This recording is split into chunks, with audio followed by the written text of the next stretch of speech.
Let's open our Bibles in Matthew chapter 16, verse 15. May ako na po sabihin kung ano po yung title ng ating message. Okay? Sabi po dito, si Jesus po nagtatanong, sino daw po ba siya ayon sa mga pagkakaunawa at pagkakakilala ng mga tao. Marami daw pong tao sinasabi siya ay si Elijah or one of the prophets. So, yun ay opinyon ng mga tao na nakapaligid sa kanya. Ang gusto niyang malaman yung pagkakilala ng mga taong malalapit sa kanya. Okay?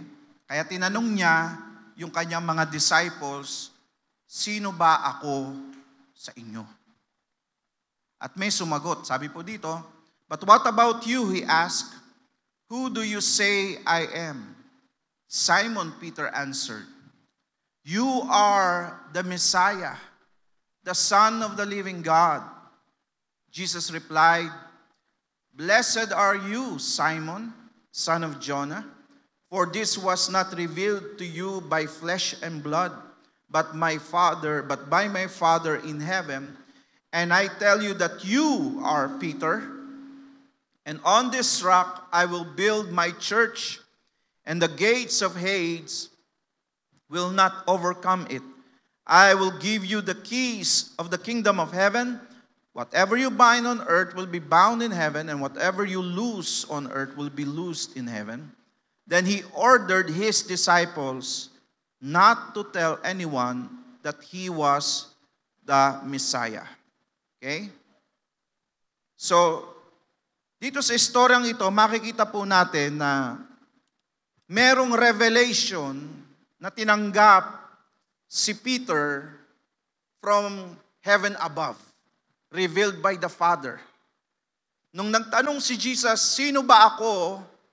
Marami pong tao ang hindi tunay na nakakakilala at nakakaunawa kung sino siya. Pero nung sumagot si Simon Peter, through the revelation na binigay ng Diyos sa kanya, ang kanyang sinagot ay, you are the Messiah. The Messiah, sabihin po natin lahat, Messiah. Ano po ba ibig sabihin ng Messiah? Messiah means the anointed one o yung pinili ng Diyos. Alam niyo yung mga Israelites, during that time, sila po ay na-prophesy. Meron pong salita na pangako na binigay ang Diyos sa kanila na merong pa idadalang Messiah na magliligtas sa kanilang lahat. And during that time, sila po under Roman rule. Nung panahon po ni Jesus. At yung mga Israelita, sila po talaga ay humihingi at naghihintay ng Messiah na magliligtas sa kanila doon sa kanilang pagiging alipin o pagiging under ng Roman rule. Ayaw kasi nila yun. Gusto nila maging malaya. So itong mga Israelita, sila po ay naghihintay ng Messiah. No? At nireveal ng Diyos kay Peter that Jesus is the Messiah, the Son of the living God na hinihintay ng lahat. Dahil dyan po, pinromote, binless. Pero meron po akong tanong. Pagkatapos po nilang maunawaan at ma-receive yung revelation that Jesus is the Messiah na hinahantay nila, bakit po sinabi ni Jesus na He ordered His disciples not to tell anyone that He was the Messiah? Bakit kaya sinabi ni Jesus, quiet lang kayo na-receive nyo ngayon kung sino ako. Ang revelation is, I am the Messiah, na Son of the living God. Ako'y anak ng Diyos. Ako yung hinihintay ng lahat. Pero, atin-atin lang to Quiet kayo. Bakit kaya ganon? Bakit kaya, di ba, lahat din naghihintay sa Kanya, buong Israel naghihintay sa Kanya, buong mundo nga naghihintay sa Kanya. Ngayon, na-reveal kung sino siya through Peter. Bakit niya sasabihin na huwag niyong pagsasabi? Huwag niyong ipagkakalat. Bakit po kaya?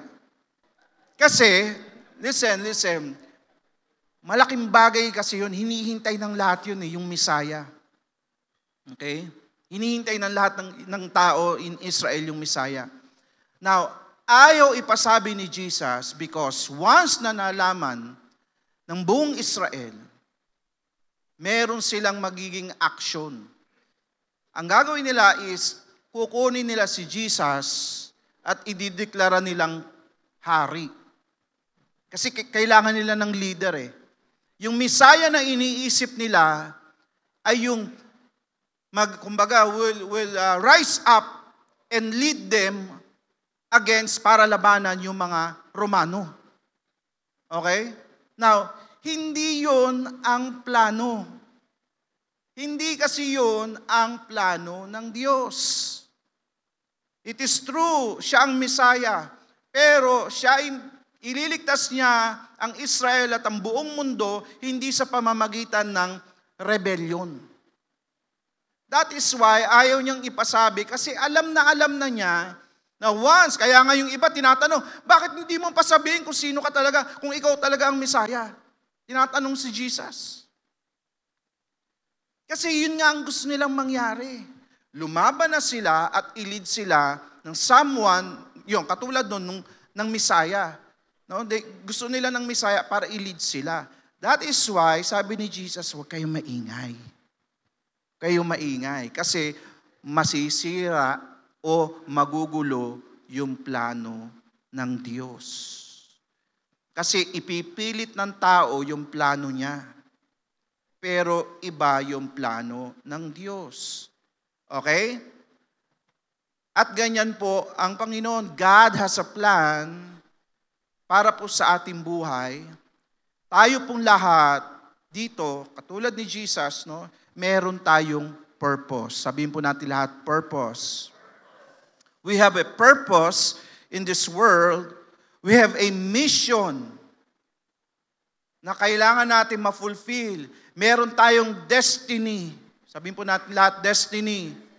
Meron tayong destiny dito sa mundo na kailangan natin ma-fulfill. Kapatid, hindi tayo ipinanganak na aksidente dito. Lahat yan ay may plano ang Diyos kasi ang Diyos ang nagbigay ng buhay sa atin. Dahil Diyos ang nagbigay ng buhay sa atin, siya din ang nagbigay ng plano sa atin. Remember Jeremiah 29:11? For I have the plans for you, declares the Lord. Si Lord talaga ang may plano sa buhay ng lahat ng tao. Kailangan lang po natin alamin sa Diyos, Lord, ano yung plano mo para sa akin. Okay? Tayong lahat, may kanya-kanya tayong plano sa ating buhay. Alam ko naman, magaganda yung plano natin sa ating buhay. Pero sabihin ko po sa inyo, mas maganda, higit na mas maganda ang plano ng Diyos at kilala ng Diyos at alam ng Diyos kung ano yung the best para sa iyo. Amen. So, mga kapatid, no, yun ang kailangan natin maunawaan. We must live a life in accordance to God's will and in accordance with God's plans and purpose. Otherwise, hindi mo maipapamuhay, hindi mo masasabi na naging kumpleto ang buhay mo dahil hindi mo naipamuhay yung disenyo at plano ng Diyos sa buhay mo. Kaya marami pong tao, ang dami nilang inabot, inachieve, marami silang ginawa, na akala nila yun ang magiging fulfillment ng kanilang buhay. Pero in the end, sa huli, alam nila na kulang pa rin because walang Diyos sa kanilang puso. Alam nila dahil hindi nila nagawa yung kalooban ng Diyos. Malungkot yun. Tandaan po natin, lahat tayo uuwi sa Panginoon. Lahat tayo haharap sa Diyos at i-account natin yung buhay natin sa Diyos. Pag hindi nangyari o hindi na-fulfilled yung plans, yung purpose, yung destiny mo, tatanungin ng Lord, naging good and faithful servant ka ba? Yung ibinigay ba, yung pinagkatiwala ba sa iyo ng Diyos, nagbunga para pagbalik mo sa Kanya, pagharap mo sa Kanya, sabihin mo, Lord, naging fruitful ako, nangyari yung purpose mo, yung gusto mo. Or babalik ka lang na, Lord, eto na ako, na ikaw lang empty-handed. Okay? Kaya si Jesus sabi niya, Huwag niyong guguluhin, may plano ang Diyos. Amen.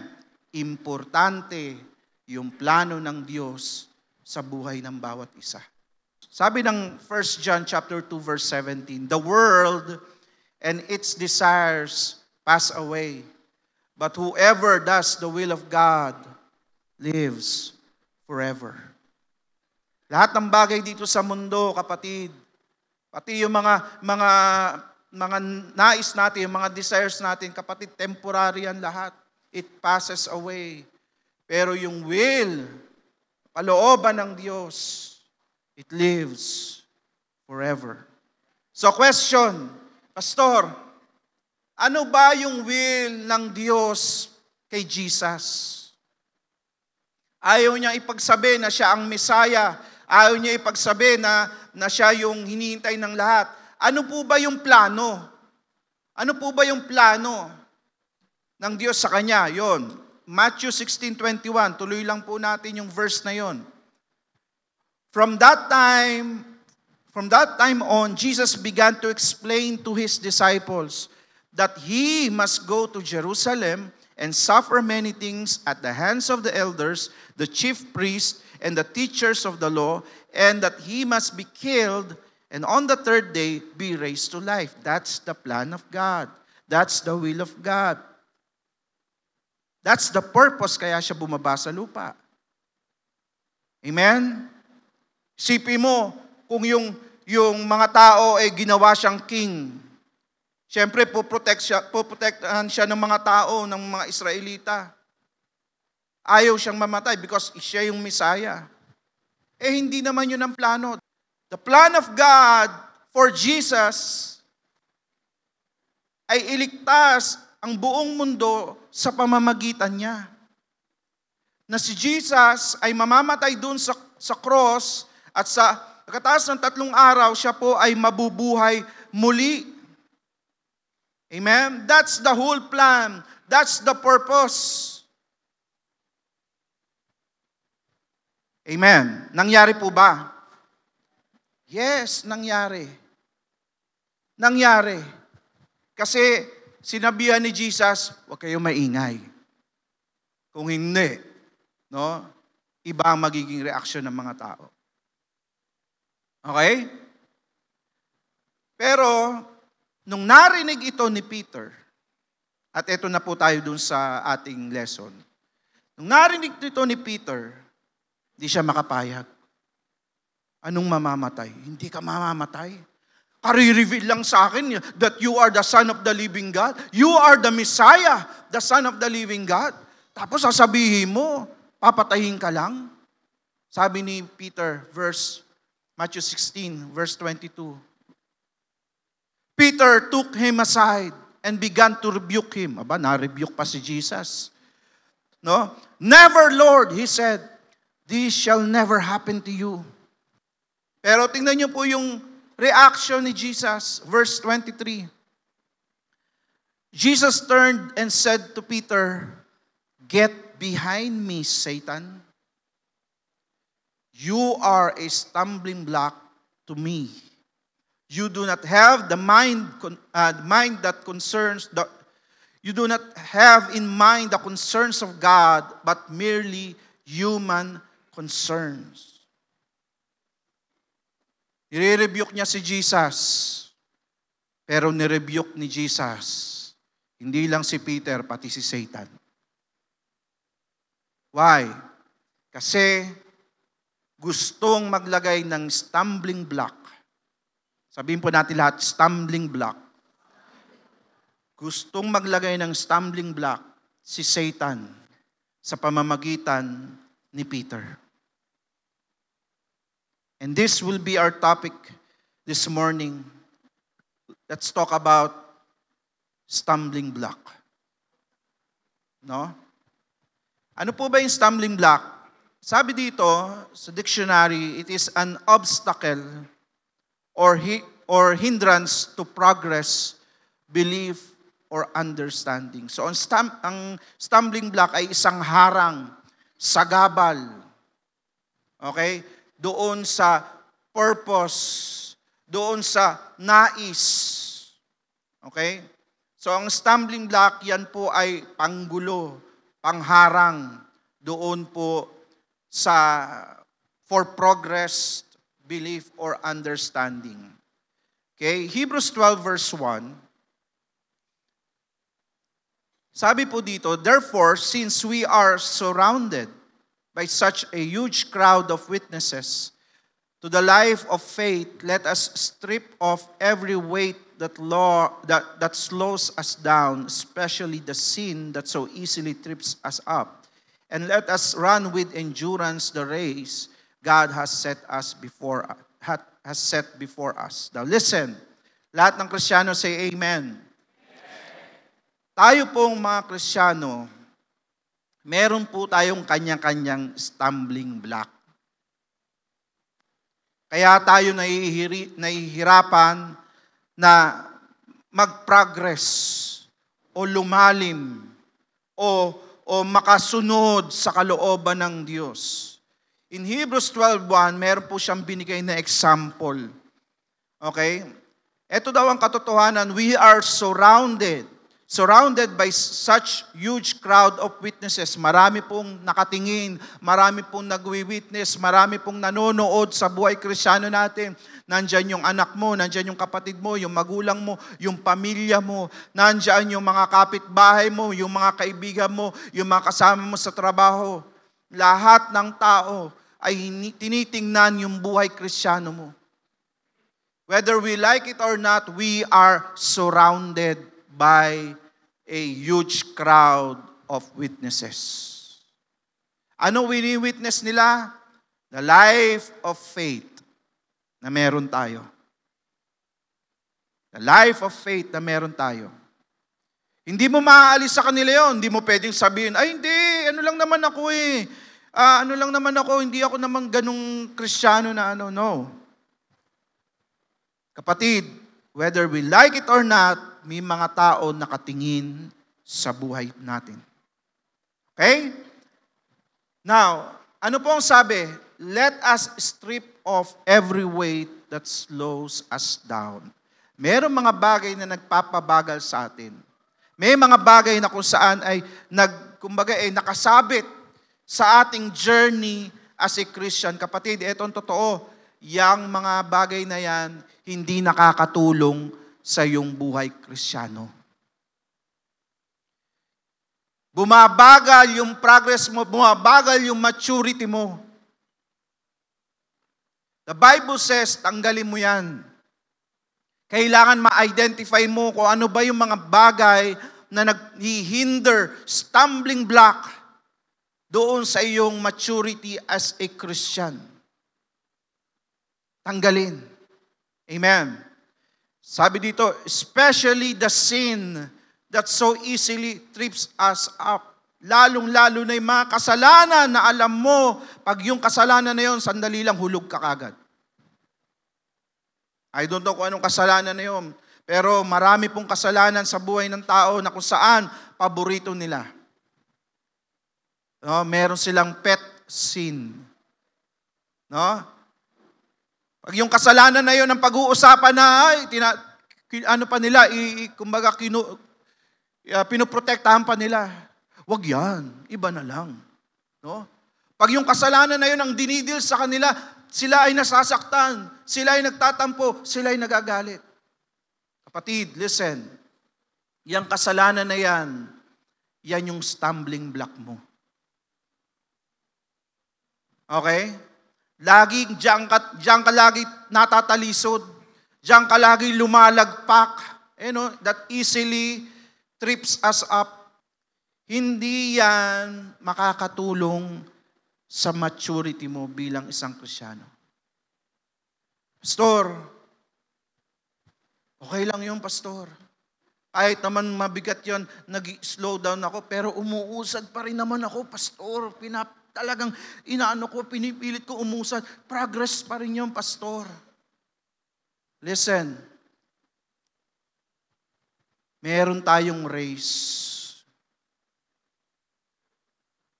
Sabi ng Bible, and let us run with endurance the race God has set before us. Itong race na to, kapatid, listen, Hindi ikaw ang may akda. Itong race na to, hindi ikaw ang nag-set. Ang Diyos ang nag-set ng karerang ito para sa'yo. Hello? Baka hindi ka umabot sa finish line. Dahil lagi kang nadadapa. Hirap na hirap kang umusad. Tandaan mo, meron kang dapat matapos na race. May plano, may purpose, may destiny na naghihintay sa'yo. Amen. Tanggalin mo yung stumbling block, kapatid. Tanggalin natin yung mga stumbling block. I-identify mo. Ano ba yung mga bagay na yan na nagpapabagal at lagi ako nahuhulog, nadadapa? Ano ba yung mga bagay na yan? At kailangan natin tanggalin yan so that we can run properly the race that has been set before us by God. Amen. Kaya alam nyo, sabi nga dito, run with endurance. Maraming tao, pag marami kang bitbit, maraming sagabal, sandali lang pagod ka na. Sabihin mo, ang hirap pala nito, ayoko na. No? Yun ang problema. Hindi ka makakapunta dun sa finish line pag umayaw ka. Walang ayawan. Sabihin mo sa katabi mo, walang ayawan. Ha? Pwedeng mapagod, pero walang ayawan, ha? Pwedeng mapagod, pero walang ayawan. Pag napagod, tulungan. Tulungan tayo. Amen? Hallelujah. What are the stumbling block to God's will sa ating buhay? Identify po natin, ano po ba yung mga stumbling block sa buhay po natin? Number 1, emotions. Sabihin po natin lahat, emotions. Yan. Si Peter, naging emotional nung narinig niya na si Jesus ay mamamatay. Sabi niya, "No, Lord, never." No? Bakit? Mahal na mahal niya si Jesus eh. No, hanggang kamatayan nga, yun nga ang pangako ni Peter eh. Hanggang kulungan, hanggang kamatayan. No? Mahal niya si Jesus. So nung narinig niya si Jesus, no, naging emotional siya. Kaya sabi niya, nirebuke niya si Jesus, "Never, Lord. Hindi mangyayari yan sa'yo." Okay? Emotions, listen, is a stumbling block. We need to be spiritual, not emotional. Now, lahat tayo may emotion. Lahat tayo may emotions. Pero kapatid, mag-ingat ka. Pag hindi ka naging maingat sa emotions mo, yung emotions na yan ang magpapalagpak sa'yo. You need to be spiritual. You need to look beyond your emotions. And you need to focus on the spiritual. Okay? Pag tayo po naging emotional sa mga maraming bagay, lahat ng bagay na lang emotions ang ginagamit mo, emotional ka, then you're not being spiritual. Mahirap po mabuhay na spiritual pag tayo po ay laging emotional. You cannot depend on your emotions alone. Okay? We need to know the will of God. Mahirap kasi pag tayo nakadepende lang sa emosyon natin. Alam niyo ang problema sa emotions? Maya-maya lang, wala na yan. Iba na naman. Bukas, makalawa, iba na pakiramdam mo. Diba? Hindi mo pwedeng panghawakan yung emotions mo. Why? Nagbabago. Pero yung kalooban ng Diyos, hindi nagbabago para sa'yo. Amen? Alamin mo yung kalooban ng Diyos. Don't make decisions depending on your emotions. Minsan tayo ganyan, dahil tayo naging emotional, nagdi-decide tayo. Kapatid, pag ikaw may decision na gagawin, pero apektado yung emotions mo, don't make a decision. Pray, fast, Magpa-pray ka, mag-fasting ka. Why? Mahirap magkamali. Mahirap magkamali. Kasi pag tayo po nagkamali, tayo rin ang masasaktan. Yung oras at panahon natin masasayang dahil nagkamali tayo. Masasaktan tayo. Buti sana kung tayo lang. Paano kung may mga tao din madadamay na masasaktan dahil sa mali mong desisyon because of your emotion? Amen? Don't make a decision. Okay? Don't make a decision depending on your emotion. Depend on God's Word. Dumepende ka doon sa salita ng Diyos, huwag doon sa emotion mo. Kapatid, yung emotions, no, kadalasan yan sinasakyan ng kaaway.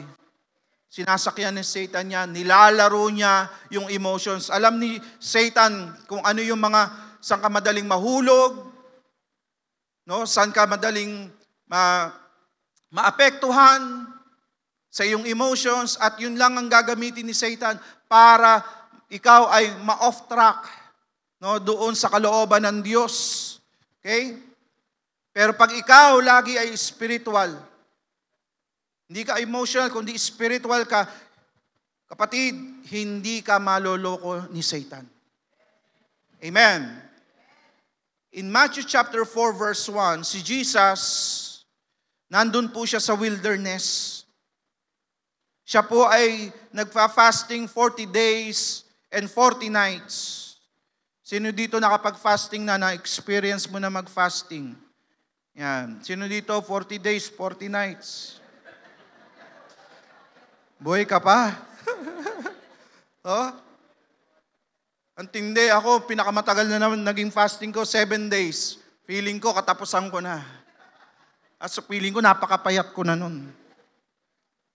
No, nung nalaman ko si Jesus, 40 days, 40 nights, talaga naman, nahiya po talaga ako. No?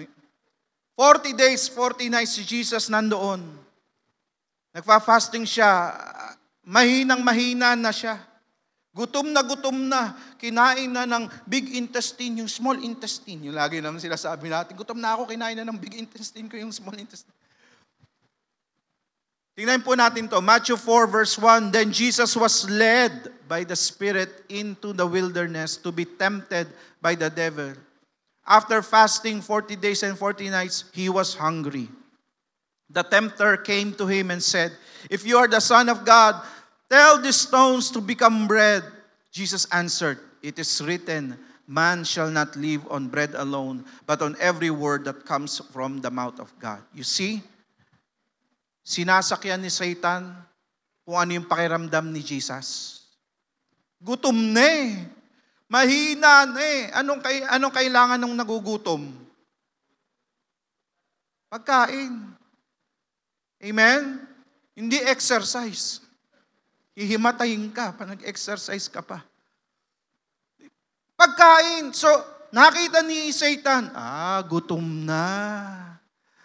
Nako, siguro nakita ni Satan si Jesus, nakaganon na. No? Sabi ni Satan, alam ko na.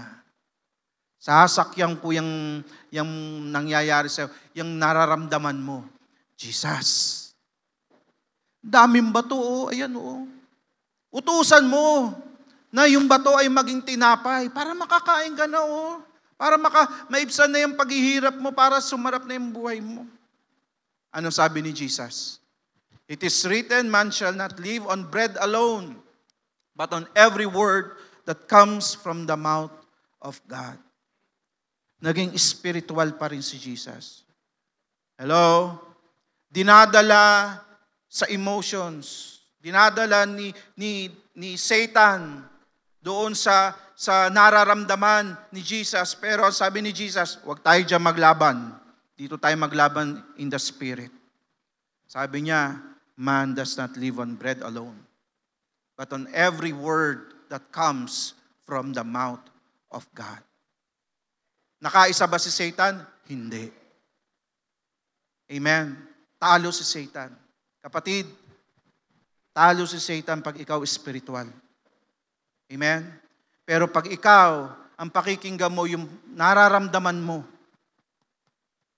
at sasakyan ni Satan niya, sasabihin niya, okay lang yan. Okay lang yan. Give in to the feelings. No? Kapatid, maiisahan ka ni Satan. Imbis na magawa mo yung kalooban ng Diyos, no? Mahuhulog ka pa doon sa kasalanan, sa patibong ni Satan. Galatians 5 verse 16, so I say, walk by the Spirit, and you will not gratify the desires of the flesh. Paano ba natin malalabanan yung emotions natin? Paano ba natin malalabanan yung mga bagay na nararamdaman natin na hindi naman sa Diyos? Walk in the Spirit. Ibig sabihin, no, mamuhay tayo ayon sa kalooban ng Diyos. Mamuhay tayo ayon sa leading ng Holy Spirit sa atin. Amen? We must live by the Spirit para hindi maging stumbling block yung emotions natin. How many of us na pag dumating na yung emotion na yun, nako, sigurado dapa, sigurado tisod. Pag naramdaman na yung emotion, nako, ayaw na. Naramdaman na naman yung emotion, nako, lalayo muna ako kay Lord. Lalayo muna ako sa lahat. We need to overcome it. Amen. Hinaharang ni Satan sa iyo yan, no? Stumbling block. Matitisod ka na naman ba yan? Mahuhulog ka na naman ba yan? O kailangan tanggalin mo na, i-overcome mo na yan? Amen? Number 2, stumbling block ay yung ating self-will or yung ating flesh. Yung ating mga kagustuhan at yung ang kagustuhan ng ating laman, ating flesh. Na alam niyo, si Peter po ay atapang-atao. Parang Andres Bonifacio. Matapang po yan si Peter. Kasi si Peter, no, yan ay, napag-aralan po natin ito sa disciple series po natin. Na si Peter, yan ay mapusok, matapang. Gusto niya siya lagi ang bida. Okay? Now, tingnan niyo po ito, Luke 22 verse 33. Sabi doon, he replied, Lord, I'm ready to go with you to prison and to death. John 18 verse 10, Simon Peter, who had the sword, drew it and struck the high priest servant, cutting off his right ear. Si Peter matapang. Sabi niya, pangako niya kay Jesus, hanggang kulungan, hanggang kamatayan, sama tayo, Jesus. Nung hinuli si Jesus, si Peter, mayroon siyang dalang sword na nagapan ng tenga nung servant. Okay? Matapang si Peter. Ang gusto ni Peter, protektahan niya si Jesus. Okay? Dahil ang isipan niya, ang kanyang kagustuhan ay protektahan si Jesus dahil ang akala niya, kailangan ni Jesus ng protection. Kailangan ba ni Jesus ng protection from Peter? Hindi naman kailangan ni Jesus yun. Si Peter lang, hindi naman siya hinihingan ng protection, and yet sabi niya, hindi Peter, hindi Jesus. Ako ang bahala sa'yo. Puprotektahan kita hanggang kamatayan. Okay?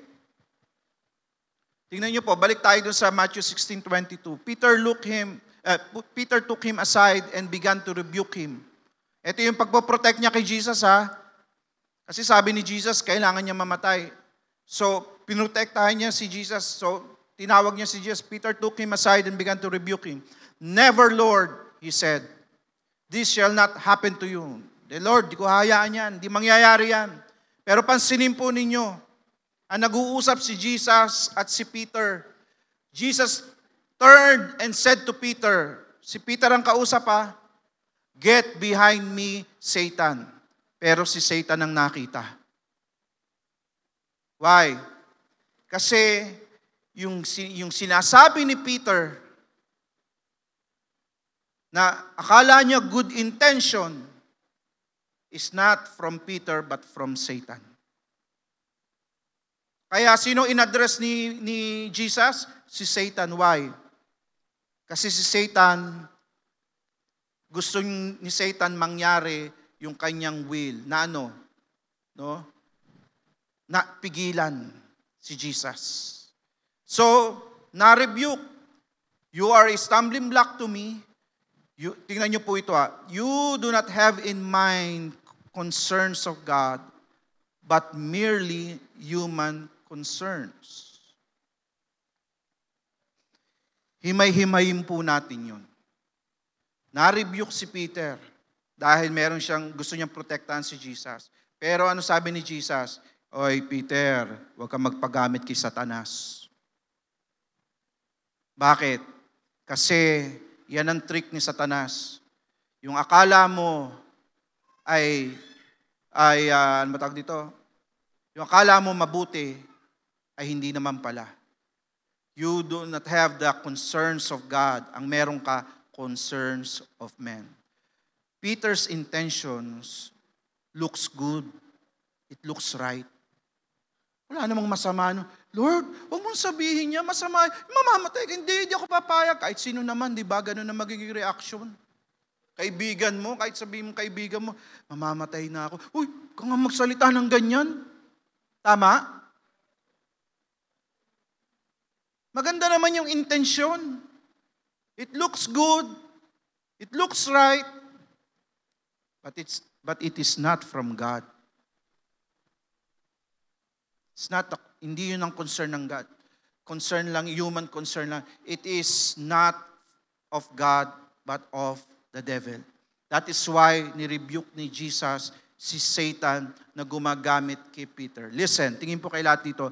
Not everything we think is right and good is also the will of God for us. Hindi lahat ng nakikita mo at iniisip mo na mabuti para sa iyo ay kalooban ng Diyos para sa iyo. Don't be like Peter. Don't fall on that stumbling block. Maraming tao ang napahamak sa mga ganyang desisyon. Mukha naman mabuti para sa akin. Mukhang okay naman ito. Pero in the end, it's a trap. It's a stumbling block. It is not of God. Amen. Hindi lahat ng magandang opportunity, hindi lahat ng sa tingin mo blessing ay galing sa Diyos. Ito usong-uso to Ilang tao ang na-scam. Ilang beses nang binalita, milyon pang nawawala ang nakuha sa kanila. Bakit? Ang ganda kasi nung sinabi. Pag ikaw nag-invest, 30% in 1 week ibabalik namin sa'yo. Talagang ibabalik sa'yo. In 1 week, nag-invest ka ng 100,000, 30,000 ibabalik sa'yo in 1 week. Next week uli, another 30,000, sasabihin mo, wow, ang laki. No? Ano gagawin mo ngayon? Dadagdagan mo, mangungutang ka pa. Manggaaya ka pa. Talaga, invest tayo. Yun, milyon na. Nung milyon na, hindi mo na makita. I'm telling this to you, hindi para kayo i-discourage or anything, I'm telling this to you so that you would pray. Hindi ko sinasabing wag, lahat ng darating, hindi galing kay Lord yan, Ang sinasabi ko po is pag-pray. Amen. Kayo talaga. Pag-pray nyo. Alamin nyo muna yung kalooban ng Diyos, hindi yung kung ano yung gusto mo. Okay? Even yung trabaho, minsan ang ganda ng offer, pag-pray mo, Lord, dito mo ba ako ilalagay? Merong ganyan merong offer OFW, sa ibang bansa. Siya po ay magiging helper o kasambahay. Middle East. Daming ganyan. Ito na, angat na buhay namin. Mag-a-abroad ako, Middle East. Pagdating doon, bubugbugin. papasok sa freezer. Pag uwi, nakakahon na. Sabi mo ba, ay, thank you Lord. Dahil nakapag-abroad. What if kung gano'n ang mangyayari sa'yo, di ba? Kaya dapat nagpe-pray ka. Amen. Many times, what we want is not we need. And what we need is not we want. Maraming beses, yung gusto natin ay hindi naman pala yan ang kailangan natin.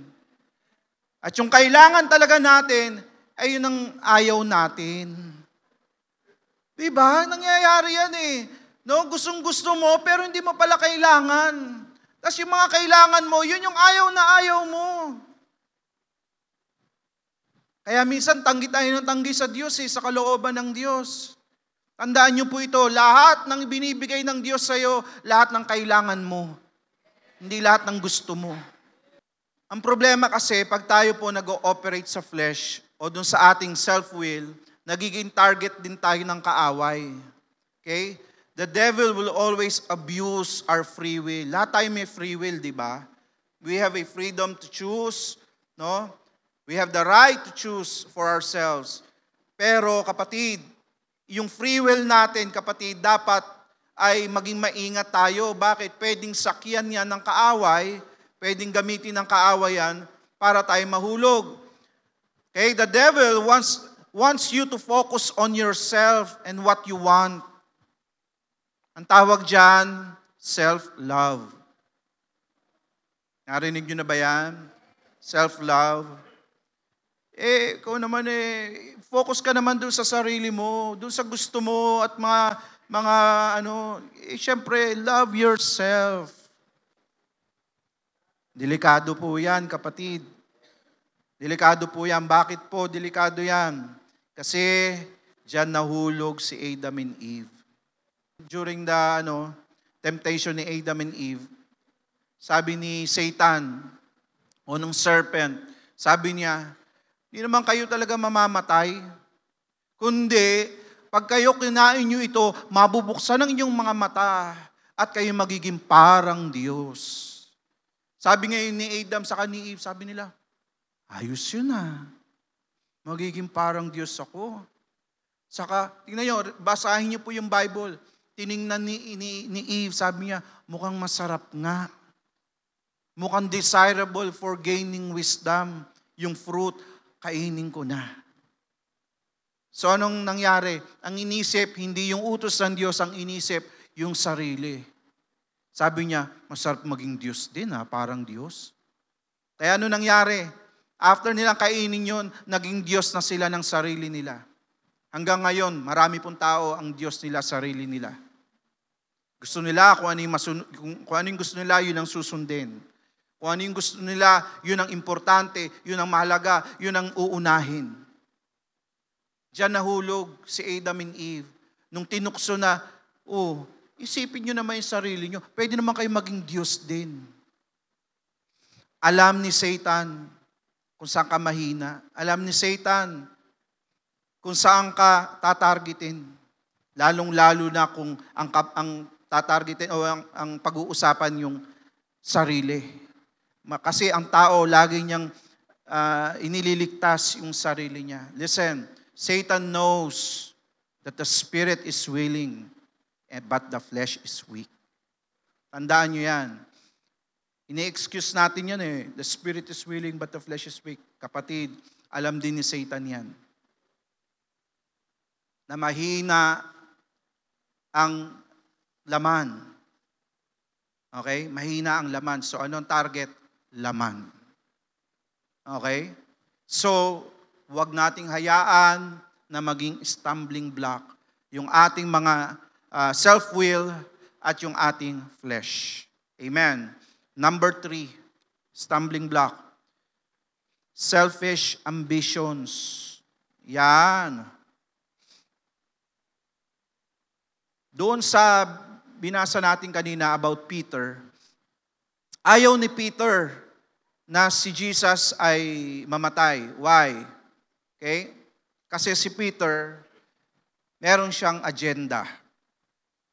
Ayaw niya na si Jesus ay mamatay because si Peter ay may agenda.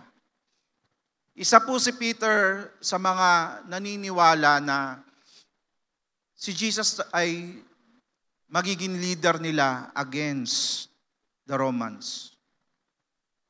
Okay? Kung si Jesus ang Messiah at siyang magli-lead sa mga Israelita against the Romans, sabi ni Peter, kailangan maging kanang kamay ako ni Jesus. Kasi pag ito naging presidente na o naging king na ng Israel, I am the vice president. Kaya si Peter, sabi niya, lagi siyang lagi siyang umeepal eh. Sabi niya, hindi, Jesus, pagtatanggol kita, hindi, Jesus, hanggang kulungan, hanggang kamatayan. Jesus, asamahan kita. May agenda si Peter. Okay? Just imagine, no? Si Peter, siya yung naka-receive ng revelation who Jesus is. At ang sabi pa, na-promote pa siya, no? I tell you that you are Peter. Pinangalanan siya. Listen, kaharap yung mga disciples, kinilala ni Jesus o pinopromote ni Jesus. Sabi dito, I tell you that you are Peter, and on this rock I will build my church, and the gates of Hades will not overcome it. I will give you the keys of heaven. Whatever you bind on earth will be bound in heaven, and whatever you loose on earth will be loose in heaven. Sabi siguro ni Peter, nagfe-flex pa siguro si Peter. You are Peter, and on this rock I will build my church. No? I will give you the keys of heaven. Yes. No? Sabi siguro ni Peter, this is it. Nabubuo na yung aking plano. Yung aking ambisyon na maging Vice President of Israel. Si Jesus ang President. No? Kaya sabi niya, Jesus, samahan kita. Till death do us part. No? Gusto niya maging leader. In fact, doon sa mga disciples, no, si Peter laging nangunguna yan. Laging nangunguna. Nakita si Jesus naglalakad sa tubig. Sabi ni Peter, Jesus, tawagin mo ako. Pupunta din ako, lalakad din ako. Yung ibang disciples, wala, tamemi lang sila. No? Pero si Peter, sabi niya, hindi. Manood kayo. Lakad sa tubig. Gusto niya kasi na he wants to be the greatest of all the disciples of Jesus. Okay? May ambisyon. No? May ambisyon si Peter. Tayo rin, di ba? May mga ambisyon tayo. Kapatid, ang instinct kasi ng tao, no, ay lagit-lagi ay yung sarili. Tulad ng binasa natin kanina. Self-preservation, kumbaga. Sometimes itong instinct na to ay nagiging stumbling block sa atin. Okay? At nagagamit ng kaaway sa buhay natin. Minsan yung ating ambisyon, yung ating gusto, yan ang ating pinagpipilitan sa Diyos. Pero sa ating pagpupumilit, ang totoo ay nalalayo tayo sa Diyos. Tingnan niyo po yung Matthew 16 verse 25. For whoever wants to save their life will lose it. But whoever loses their life for me will find it. Okay? Minsan tayo dahil kahahabol natin doon sa ating ambisyon, no? Ang gusto natin ma-preserve yung ating sarili. Pero the Bible says, no, pag ikaw isa-save mo yung buhay mo, lalong mawawala yan.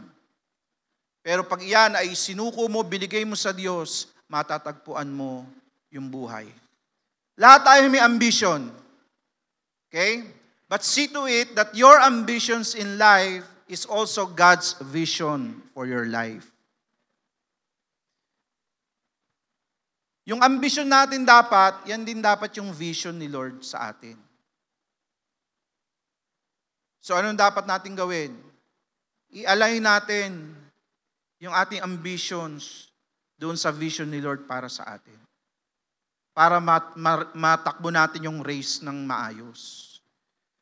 Pag ikaw, meron kang sariling direksyon at may race na ihinanda sa iyo ang Diyos, kapatid, sa ibang kalsada ka dadaan. Naunawaan nyo? Kasi iba yung ambisyon mo eh. Ito ambisyon mo, ito yung karera na pinapatakbo sa ng Lord, pero meron kang ibang ambisyon. So, nangyayari, doon ka tatakbo. Hindi mo matatakbo yung race mo. So, anong dapat mong gawin? Alamin mo, i-align mo yung ambition mo doon sa vision ni Lord para sa'yo. Para habang tinatakbo mo yung ambition na yan, papunta ka doon sa finish line, doon sa vision ni Lord. Amen. Kaya ipag-pray mo, Lord, ano plano mo sa akin? Lord, ano ba yung nais mo? Lord, saan mo ba ako dinadala? Amen? Alam na po natin to, Jeremiah 29:11, God has a plan for you. No? Pati future, nakahanda na. No? Sa Diyos. Okay? We can dream big. Narinig natin yan, dream big. Yes, we can dream big. Okay, but let us make sure that our dreams must be God-driven. No? Baka yung dreams natin sa ating buhay, ano lang yan, ambisyon lang yan. Amen?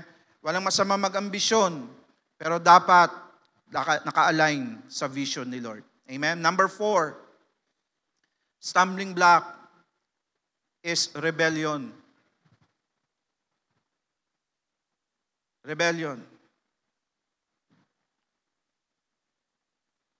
Sabi ni Peter, Lord, hindi mangyayari sa iyan. Okay? Yung Matthew 16:21, sabi, from that time, Jesus began to explain His disciples. No? Sinasabi ni Jesus yung will ng Diyos para sa Kanya, na kailangan siya ay mag-suffer in Jerusalem. Okay? And on the third day, he will die, and on the third day, He will raise to life. Pero sabi ni Peter, no, he began to rebuke him. Never, Lord, he said, this shall never happen to you. Anong ginagawa ni Peter dito? He is going against the will of God. Sinasabi na nga ni Jesus, hindi, mamamatay ako. Yan ang mission ko. Yan ang kalooban ng Diyos sa akin. Pero sabi ni Peter, no. That is rebellion.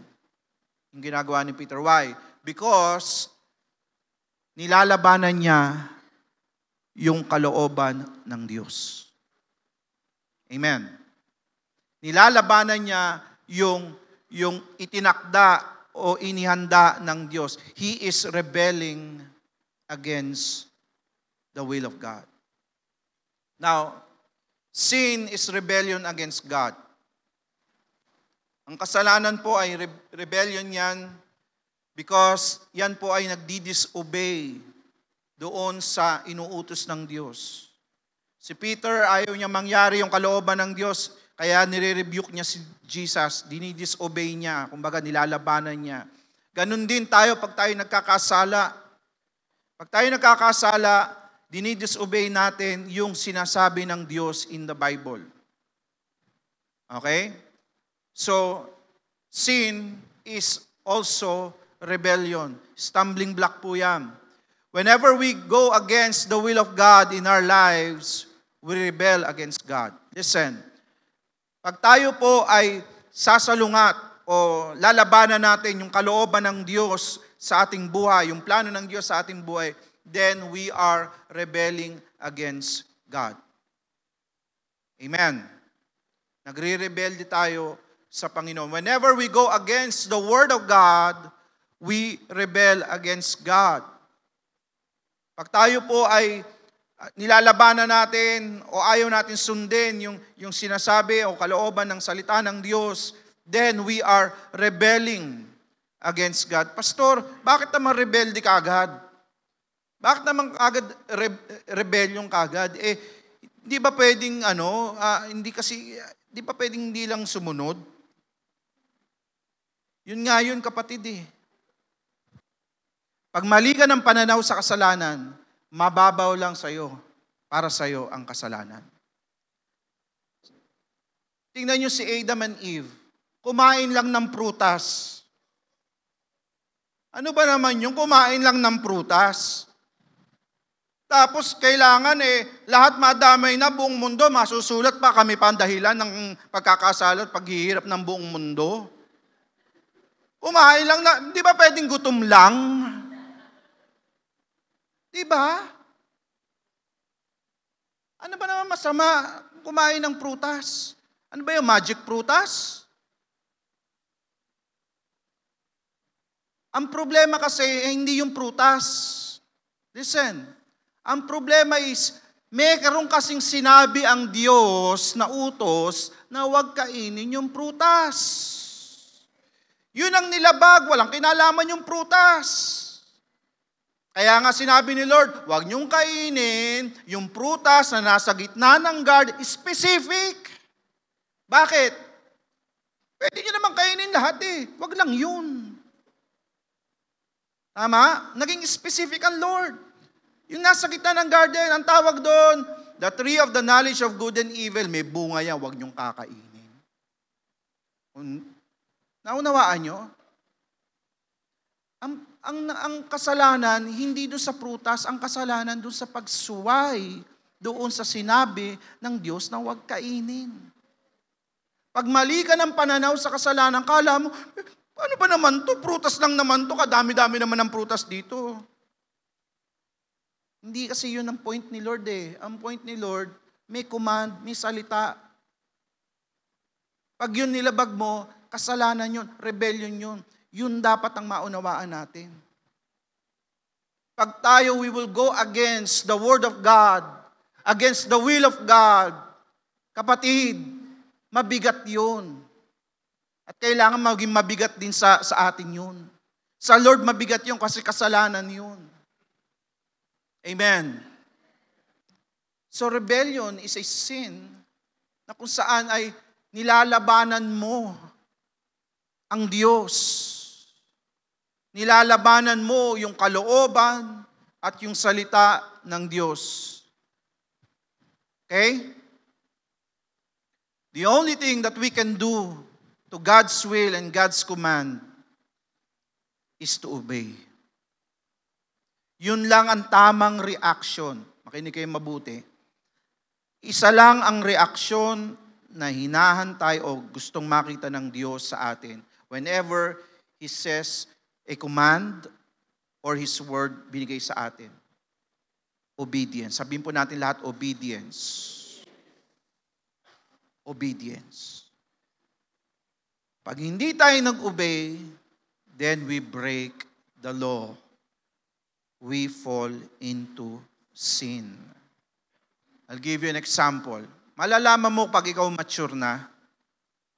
Dati, kung ikaw ay humingi ng tawad, Lord, patawarin niyo po ako, nagmura po ako, Lord. Patawarin niyo po ako, Lord, na ako po ay may ginawang mali. Lord, patawarin niyo po ako, Panginoon, dahil ako ay nanakit. Patawarin niyo po ako, naging lustful po ako, Lord. Patawarin niyo po ako. Pero pag ikaw nagmamature na, ito na sinasabi mo, Lord, patawarin niyo po ako. Hindi po ako nakapag-pray ngayong araw na to. Patawarin niyo po ako, Lord. Parang hindi po ako nakapagbasa ng Bible, Lord, patawarin niyo po ako. Hindi po ako nakapag-worship. Hindi na kasalanan ng issue. Ang issue na yung holiness and righteousness. Ganun ang mature. Yung immature, ang issue, kasalanan. Pero yung nagmamature, ang issue, holiness and righteousness. Hindi ka lang makapagbasa ng Bible. Lord, parang dumi-dumi ko. Parang hindi mali Hindi ako nakapag-worship ngayon. Lord, sorry po, Lord. Lord, di ako nakapag-pray ng maayos, Lord. Sorry po. I pray dumating tayo sa ganung punto. Amen? Dumating tayo sa punto na ang hinihingi mo ng tawad ay hindi yung nagawa mong kasalanan, kundi yung mga bagay na dapat mong ginawa, hindi mo nagawa.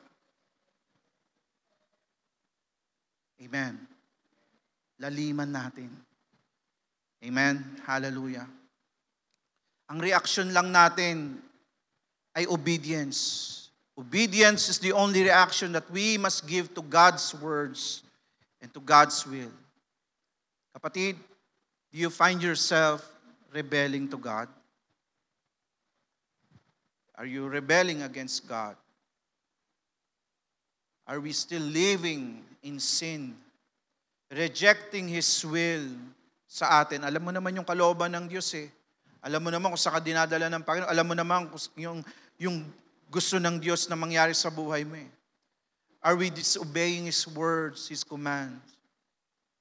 Listen, tanggalin po natin yung stumbling block na yan. Huwag na tayong magrebelde sa Diyos. Habang tayo nagre-rebelde sa Diyos, habang tayo ay hindi sumusunod sa Diyos, kapatid, etong totoo, pinahihirapan natin yung sarili natin. Alam niyo, totoo yung salitang nasa huli ang pagsisisi. Minsan, dahil tayo ay naging rebelde, mauunawaan mo lang na mali ka pala pag nagsisisi ka na sa huli. Alam niyo ang problema kasi sa marami pong tao, tanggi ng tanggi doon sa kalooban ng Diyos, hindi pa naman nila nasusubukan. Ama, manong subukan mo muna para malaman mo, ay masarap palang sumunod sa Diyos. Ay masarap palang magpasakop sa Diyos. Ay masarap palang nasa kalooban ng Diyos. Amen? Umpisa pa lang tinatanggihan mo na eh. Hindi mo pa nga nararanasan, wala ka pa nga doon sa kalooban ng Diyos. Tinatanggihan mo na. Kapatid, huwag naman ganun. Amen? Huwag tayo magrebelde sa Diyos. Hayaan mo na kumilos, mangyari yung kalooban ng Diyos sa iyo. Amen? God is calling us back. Tinatawag tayo uli ng Diyos. Doon sa tamang dapat nating grace, kalalagyan bilang isang Kristiyano. Tanggalin po natin yung mga stumbling block sa atin. Okay? And God wants us to be reconciled with Him once more. Hindi binabago ng Lord yung plano niya sa buhay mo. Andiyan pa rin yan. Amen? Tayo lang minsan ang nagbabago ng direksyon, pero as far as God is concerned, andiyan pa rin yung race na sinet sa'yo. Amen? Today, if you want to get back on track, gusto mo matanggal na yung mga stumbling block, you just need to ask God. Ask God na kumilos muli sa buhay mo. See, God is doing something good in your life. Let us not hinder His work sa buhay mo. Let us not allow the devil to have his way in our lives. Let us not be a stumbling block. Alam niyo, the biggest stumbling block sa will of the Lord, tayo. Dahil yung stumbling block natin, yun ang ginagamit natin para hindi mangyari yung kalooban ng Diyos sa atin. Tayo rin ay nagiging stumbling block sa Diyos. Dapat sana ay ginagamit ka na ni Lord. Dapat sana ikaw ay naglilingkod, malalim. Pero dahil sa ating mga stumbling blocks, dahil sa ating hindi pagsunod, tayo ang naging stumbling block doon sa kalooban ng Diyos para sa atin. Pero today, ibabalik tayo ng Diyos. Gusto mo ba yun? Hallelujah. Meron tayong inawit kanina.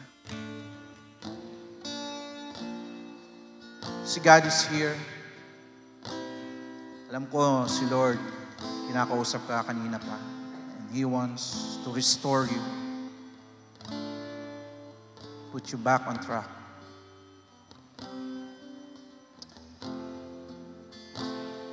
You are here in our midst. How we waited for moments like this.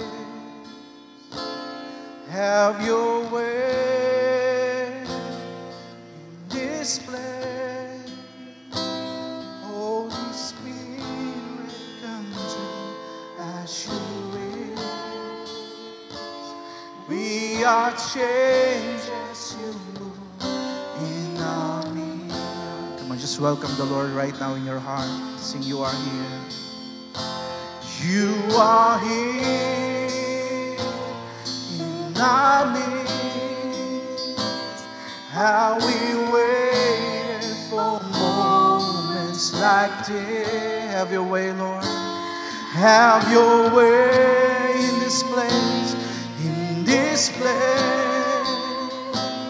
Holy Spirit, come do as you will. We are changed as we move. Come on, lift your hands to the Lord. Lift your hands to God and sing this song. You are here. You are here in our midst. In our midst. Oh, we waited. How we waited for moments like this. Have your way.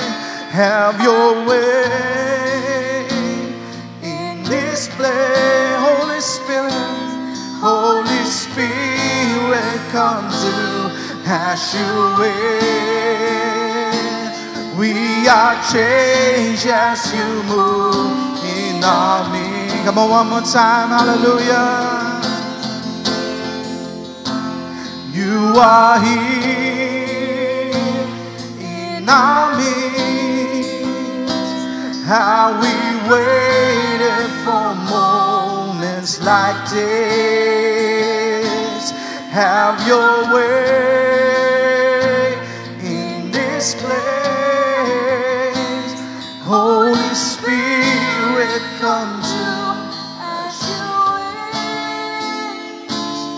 We are changed as you move in our midst. Lord, Holy Spirit, move in this place. Move in our hearts right now. Let there be conviction. Conviction, Lord God. Doon sa mga stumbling block na inilagay po namin sa aming kalagitnaan. Let there be conviction, Panginoon. Kami po, Panginoon, Lord, even though we look fine and okay, pero the truth is we're not running the race. We're not on track, Lord. Lord Jesus, right now, Lord, narito po kami lumalapit, Lord. Restore us, Lord. Restore us, Lord. Revive, Lord God, yung mga puso, Lord God, na malamig na. Revive, Lord God, yung mga spirit, Lord God, namin, Panginoon, na nangihina, Panginoon. Lord, in the name of Jesus, i-restore mo po, Lord God, yung mga winasak ng kaaway, ninakaw ng kaaway sa aming buhay. Lord, ibalik niyo po, Panginoon, yung joy of our salvation. Lord, yung joy, Lord God, of knowing you. Joy, Lord God, of worshiping you. Joy, Lord God, sa pagpe-pray, Lord God. Joy, Lord God, in receiving your word, Lord, in the name of Jesus.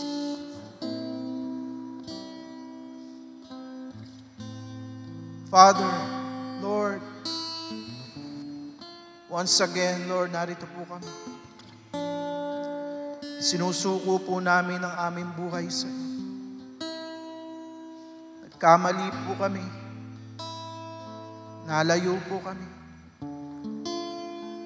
Patawarin niyo po kami sa aming mga pagkakasala, sa aming mga pagkakamali, sa aming mga desisyon na hindi mo kalooban.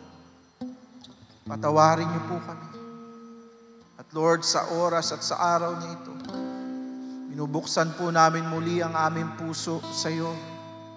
At tinatanggap ka po namin sa aming buhay bilang Panginoon at tagapagligtas. Pumasok ka po sa puso ng bawat isa. At maghari ka po sa amin. You are here, Lord. Welcome home. And welcome back, Lord, sa aming mga buhay, sa aming mga puso. Today, Lord God, we say yes to the race that you have set before us. We will run. We will be faithful. We will endure, Lord. And Lord, we will finish the race. And we will see you, Lord God, face to face dun sa dulo. And you will say, well done, good and faithful servant. Lord, hallelujah. It shall come to pass, Lord. Lord, salamat po, Panginoon. I pray, Lord God, sa bawat isa,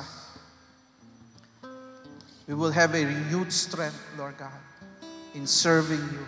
Renewed strength, Lord God, in our faith in you, Lord. Renewed strength, Lord God, in loving you, Lord God. Thank you, Lord Jesus. Bless the heart, Panginoon. Cleanse the heart, Lord God. Lord, hallelujah. It's not about what happened yesterday. It's what you decide and what you will choose today, kapatid. Yan ang importante sa Diyos. Hallelujah. Salamat po for the new beginning. Salamat po, Lord God, for a renewed strength, Lord. Thank you, Lord. We love you, Lord Jesus. We love you, Lord God. Hallelujah. Sing to God. You are here. You are here in our midst, oh Lord. How we waited for moments like this. Lord, we say we have your way. In this place, Holy Spirit, come to as you wish. We are changed as you move in our midst. One more time, sing to God. You are here, Lord. You are here in our midst. How we waited for moments like this. Have your way, have your way, have your way in this place. Holy Spirit, come to as you wish. We are changed as you move in our midst. Pwede ba natin palakpakan ng Panginoon for His goodness, for His love today? Hallelujah. Come on, the best clap of praise to the Lord. Hallelujah. Thank you, Lord Jesus, for your love, Lord. Thank you, God.